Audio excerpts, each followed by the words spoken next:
Her gross monthly income for purposes of child support is $14,235.66 per month. She does have a $136 per month deviation on her child support and didn't actually pay any child support until I believe it was October of last year. You're saying that you would be unable to pay $1,000 plus the $500 a month for reunification. That is correct, Your Honor. I subsidize the care and welfare for my elderly mother who lives in Mississippi. Based on her financial affidavit, she's got a surplus of $4,000 a month. We're back on James versus James. You've all had an opportunity after the court pre-trial the matter. Tell me how we're proceeding. Judge, my client is in agreement with moving forward with reunification therapy. We were talking about a potential therapist. We had not yet come to an agreement, but I have not yet heard from Mr. Meincke on his client's position. Okay, Ms. Meincke. Thank you, Your Honor. I've spoken with my client. I think that we are close to an agreement along the lines of what we discussed pre-trial. My client has concerns, and we didn't go into all of this in the pretrial, but the parties have settled all the other issues in the case, and she is currently paying $1,000 per month in child support. So she has $1,000 per month in child support. So she has concerns that if she's essentially going to have to turn around and spend probably close to that amount per month on therapy and individual and reunification therapy, that would be financially prohibitive. So we I understand that. Let me ask you, with regard to, are we talking about without insurance, or there are no insurance involved in this matter? Not for reunification therapists, Your Honor, not defined, and possibly for individual therapy, but reunification therapists generally do not take insurance. I will tell the court that she does have a $136 per month deviation on her child support and didn't actually pay any child support until I believe it was October of last year, through the entire year plus that dad had custody before that. The current reunification therapy order specifies that if dad goes to a session, because obviously the therapist likes to get both parties' perspective before beginning therapy, that dad would pay for his sessions, mom would pay for her sessions. They split the cost of the child's individual sessions, and then mom pays for the sessions with her and the child. We'd ask that continue. That's already in the consent order we issued a year ago, or that the court issued a year ago. So we'd ask that continue. At this point, dad's paid 100% of the child's expenses and didn't receive any child support until October of last year. Okay, so with regard to the reunification therapy, how much money did Ms. James pay out on each session generally? That I do not know. 50 per session. $250 per session, Your Honor. So she paid $250 per session. That's for her, or for her and her half for the child? That was for her individual visits with the reunification counselor and the joint sessions between her and the minor child. Okay. Now, before you just indicated that she would be paying close to, if following what I indicated would be the position of the court in the pretrial, that she would be paying close to $1,000 a month. Where are you getting that number from if we're talking $250 right here? Well, my client's saying that the rates increased from $250 to $350 last year, but if she's doing individual therapy at the same time, even if they're doing 2 reunification visits per month, and then she does 2 individual counseling sessions per month, that's 4 sessions at $250 or so a piece. Oh, she doesn't have insurance for her individual sessions?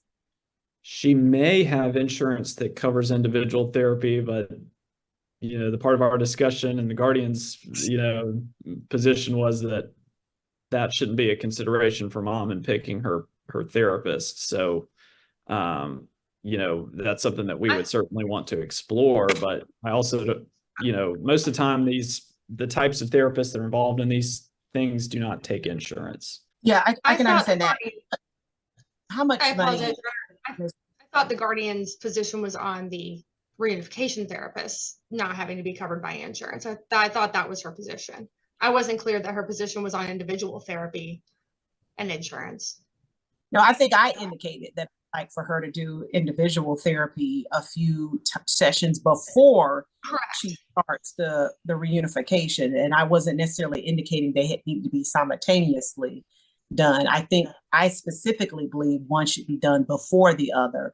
I'm not necessarily saying it has to stop, but I clearly want it to be done before the unification therapy first, so that, you know, I think it'd be better for Ms. James to go into a session having a clear understanding of just her views and why she feels the way she does, so that when she goes into these individual therapy sessions, she'll be a better job articulating, you know, her feelings, and also what she wants to kind of get out of those sessions. But let me back up just a little bit. How much money does she make a year? Ms. James. Your Honor, I don't have her yearly in front of me, but her gross monthly income for purposes of child support is $14,235.66 per month. All right. And 14,000 per month? 14,235. Yes, Your Honor. All right. What does Ms. James do for a living? You tell the court, you don't have to unmute, just you can just speak up, because we'll use the speaker off my computer. Okay. I am an insurance underwriter. I've been in this line of work for approximately 18 years.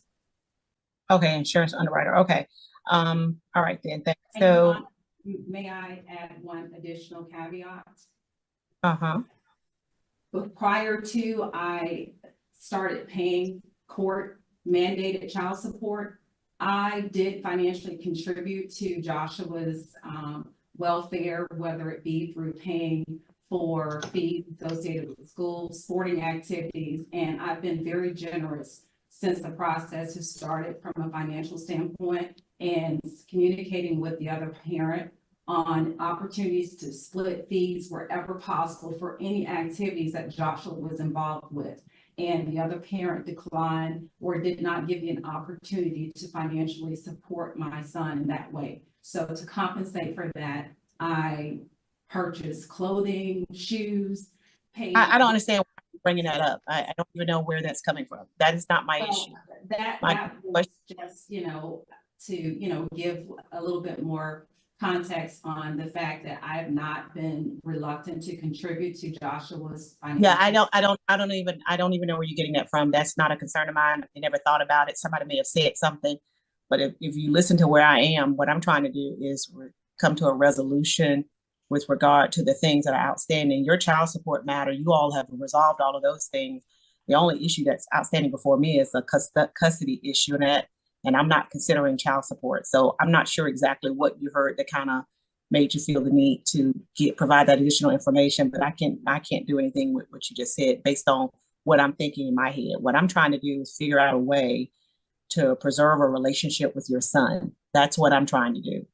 And so I'm looking at what can we do to be able to do that, and whether or not, based on what I kind of laid out for everybody, if it's financially feasible to be able to do it.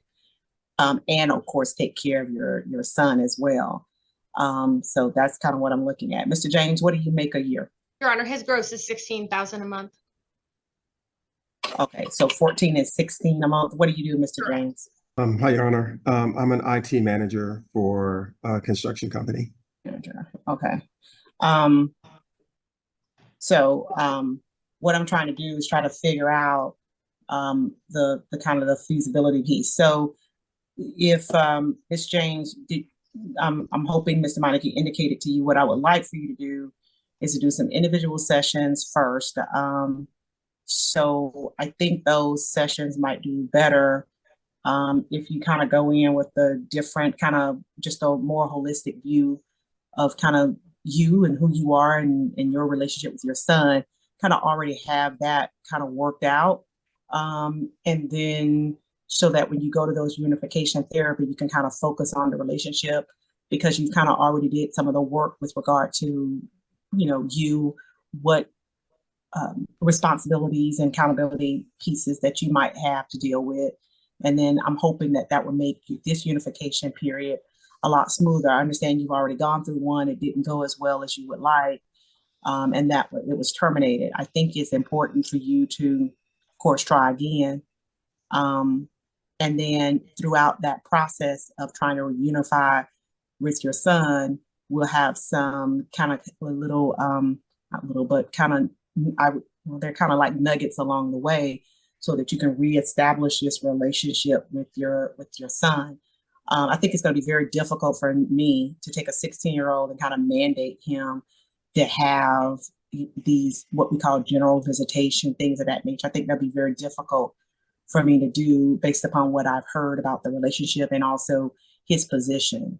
So I've gotten some of that information from Ms. White. It was superficial. I haven't gotten anything deep. Those are just kind of superficial positions that were taken for the court to have a general understanding and laying out what I would propose if I didn't hear all the evidence. So that's kind of what I'm looking at. You're saying that you would be unable to pay $1,000 plus the $500 a month for reunification. That is correct, Your Honor. I subsidize the care and welfare for my elderly mother who lives in Mississippi. Okay. So what were you doing before? Pardon me, before I What began. were you doing before? I understand you were already doing reunification therapy before you stopped it, and you also had to pay child support. So how were you making it? Oh, Your Honor, I was not paying child support last year during the time frame in which Oh, the took place. Oh, got it. I see now. Okay. Judge, if I may, I've Mhm. got a copy of Ms. James's financial affidavit. Based on her financial affidavit, she's got a surplus of $4,000 a month.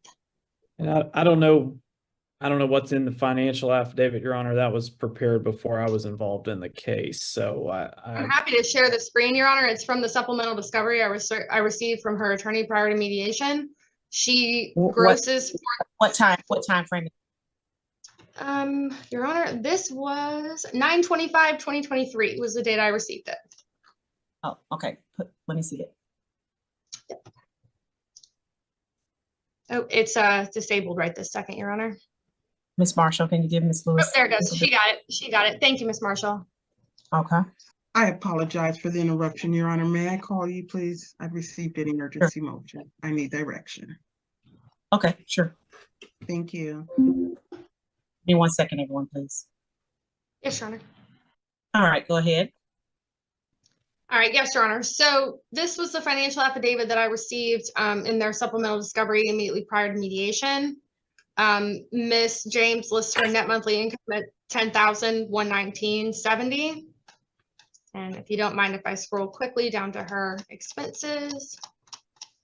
Her final expense figure is $6,193. It's about a $4,000 surplus on a monthly basis. Okay. I don't know that math is correct, Judge. I didn't prepare that. I haven't looked at it before now, so I don't know how to. She verified it, Your Honor. She Well, signed I it. understand, but people make errors all the time, so I haven't had a chance to look at it. So All right. I don't know that that's correct, but Okay. Can I see your clients? Mine, Your Honor? Yes. Mhm. Yes, 1 second. And that's not to say, Your Honor, that my client doesn't also have a surplus on a monthly basis. But truly, it's very minimal, about $300 based on the amount of taxes he's paying. So his net income is $97.82. His total monthly expenses are $94.66. A large chunk of his income is Okay. bonus income. Huh? A large Okay. chunk of his income is bonus income, which is why it's taxed so heavily, Your Honor. Okay. That's a good chunk. Yeah. Second page. Sure. These are quite old figures, Your Honor. These are from July, and they do include Miss James's figures that we had at that time as well. Okay, go to the So next this was page. the financial. Yes, ma'am. Okay, right there. That's each of the parties' retirement accounts. That includes both parties. Okay, great. Thank you. Yes, Your Honor. Do you need to see his expenses as well? Huh? Did you need to see his monthly expenses? Oh, yes, I'll take a look at them. These are the ones you already put on the front that shows that he's got a balance. He's basically evening out. Correct, Your Honor. These are just the broken out expenses for each of his monthly expenses and then his credit cards. All right. Does the child go to any private schools or He public? does not. He's in public school, Your Honor. Public school? Okay.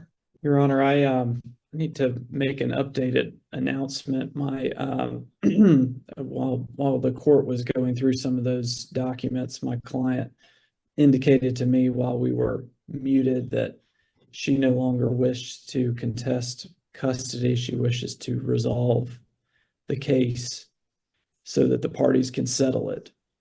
So that's what she's told me and instructed me to tell the court at this point in time. I have not had any discussions with Miss Lewis about what that parenting plan would entail.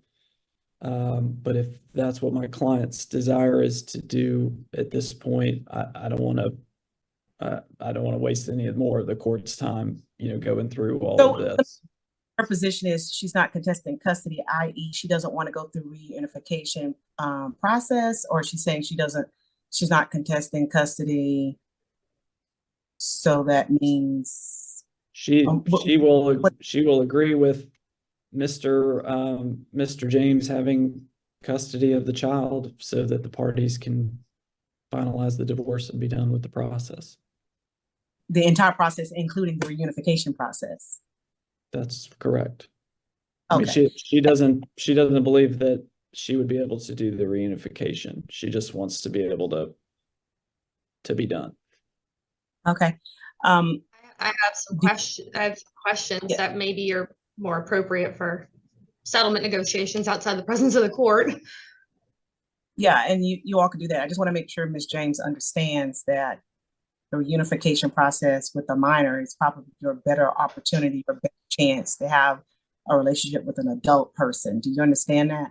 I do. I have ongoing health issues that have continued to deteriorate, and for my own health preservation right now is why I have reached a decision to agree to the custody resolution. I had hoped that we could reach an agreement during mediation, and there just not been an opportunity for us to reach a compromise. I don't feel encouraged that resuming the reunification is going to result in any change of heart on the part of my son, unfortunately.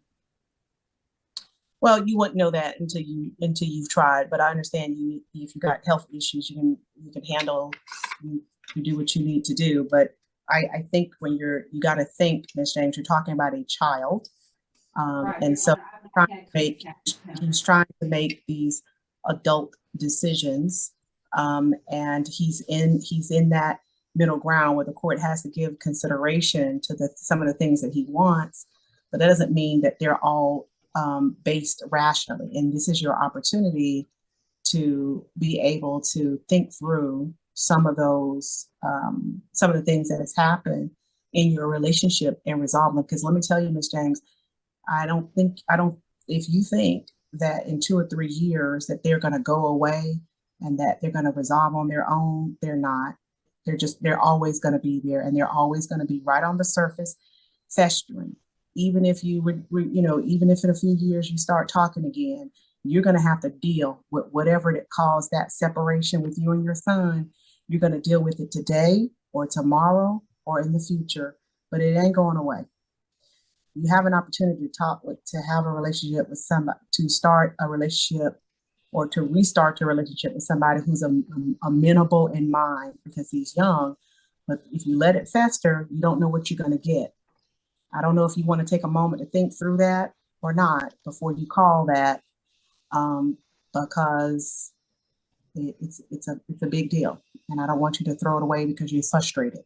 But I'll let you make that decision because that, of course, is yours. I'm going to give you 5 minutes to think through it, and then if you guys want to go in a breakout room to resolve it, I'll let you do that. All right, Mr. Meincke, talk to your client. Thank you. All right. So y'all have reached an agreement? We have, Your Honor. All right, let's put it on the record. So what we are agreeing to at this point in a full and final settlement agreement, which I will revise our partial settlement agreement tomorrow, send that back to Mr. Meincke for their execution. We'll get it executed and filed. Mr. James will have primary physical custody. He will have final decision-making authority. Visitation will be at the child's discretion. So that leaves the door open that if the child wants to have visitation with mom, that's a possibility. that we also reserve the issue of attorney's fees and guardian fees. We've agreed that both parties will pay their own attorney's fees. The guardian fees were already ordered to be split a specific way. It's going to stay that way. And my understanding from Ms. White is that the parties have plenty of money in trust and may actually get a bit of a refund once this is concluded. Okay, So I will revise that agreement tomorrow and get that to Mr. Meincke first thing in the morning. all right, and then the full will be to me at what point? Your Honor, I will have it to him tomorrow, so I'm not sure how quickly he can have Ms. James sign it. I know my client will be out of town for a couple days. As soon as he gets back, I'll have him execute it. So my hope would be by the end of next week, you will have all of the filed settlement agreement. We already have the child support addendum completed that my client will sign as soon as he's able to do so, since he'll be out of town. And then we should be able to have everything to you by the end of next week. The end of next week? Just How about- because he's out of town, how quickly I can get him in the office to execute everything, since he's got to have everything notarized after I get it back from Mr. Meincke. Yeah, but you said he's he's this week. Okay, essentially, what's today? Today is Tuesday, close the business next Tuesday. That's the time frame. Sounds good, Your Honor. Okay. And are there any outstanding fees for Ms. White? Was it there? No, Your Honor. She indicated to me that she's holding funds in trust that would cover the remaining balance, so that the parties may actually receive a refund from her office. Oh, from her, okay. Yes, Your Honor. Okay, and it said all outstanding motions. Oh, motion for psychological notes. Of course, that's resolved. That's moved now. Okay, then I think that's it. All right, thank you. Yes, Your Honor. And would you like me to include in the agreement that, or in the final order, that all outstanding motions are resolved based on the agreement, just to make sure the record's very clear that those motions, since there aren't specific orders for each of them? Yes, you can do that. Thank you, Your Honor. That's correct, Judge. That's our agreement. All right, sounds good. Thanks so much. Thank you, Your Honor. Thank you for your time, Your Honor. You're welcome. Bye-bye. I'll take care. He wanted me to say these things so he wouldn't have to pay child support. And my kids end up suffering because of that. But that's what the order says, is that he was helping you pay with bills. Correct. Mm-hmm.